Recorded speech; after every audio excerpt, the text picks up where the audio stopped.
When you think of fantasy, you may think of majestic, beautiful creatures, but in Dragon Age is truly a dark, evil, and twisted world, so our intent was to turn these creatures into walking nightmares. The concept artists really had to pull out the horror and really work with evil, paint the face of evil.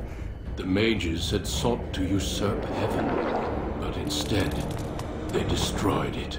They were cast out, twisted and cursed by their own corruption. They returned as monsters, the first of the Darkspawn.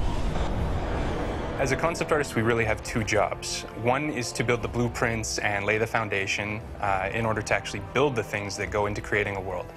The second is to inspire the team, to create the images that really get everyone pumped up. On Dragon Age, the level of detail in each concept is staggering.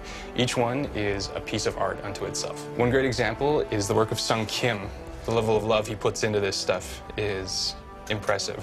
One of the best creatures for me is from the Darkspawn. It's the Hurlock. He's got that horrifying grin, permanent grin on his face with big pointy teeth. It looks like you can tell it was once a man, and that's what makes it so terrifying, is the fact that you can almost tell that its descendants were like us and that he's just been suffering for millennia.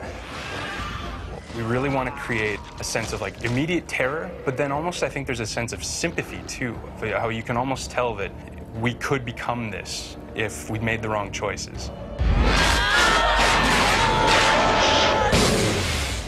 There's over 30 races of monsters and demons. The Dragon Age art team has been working hard on these characters for several years. There's a lot of different people and a lot of different departments that actually work on one character. It'll go from design into concepting. Because it's very time-consuming to make it, we have to make sure we get it right on paper first. And important creatures may receive half a dozen iterations before we commit to building it. From there, we had to figure out how to bring that piece to life from a technical standpoint. There's modeling, texturing, and rigging, and then it finally falls into the hands of the animators. We'll work very closely with the animation team to make sure that the model's working correctly. Then we'll make sure that it gets into the designer's hands again so that it can be implemented into the game and used correctly.